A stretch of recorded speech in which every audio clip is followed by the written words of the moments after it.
सबसे पहले तो मैं ये कहना चाहूँगी कि मैं अपने अल्लाह ताला की बेहद शुक्रगुज़ार हूँ कि अपने 1K सब्सक्राइबर्स कंप्लीट होने पर।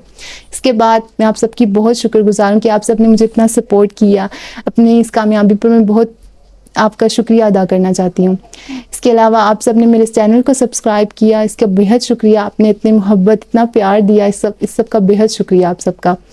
और इसके अलावा नए यूट्यूबर्स के लिए मेरा एक ये मैसेज है कि आप सब हिम्मत ना हारें, आप मेहनत करते रहें, इंशाल्लाह एक ना एक दिन कामयाबी आपको ज़रूर मिलेगी। इसी तरह हार्ड वर्क करते रहिए, आप रोज़ाना अपना काम करें, हार्ड वर्क को ना छोड़ें, कामयाबी आपको ज़रूर मिलेगी।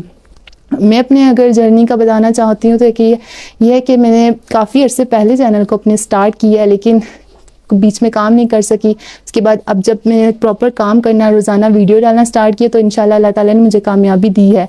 इस पर 1K सब्सक्राइबर्स मुझे मिल गए हैं।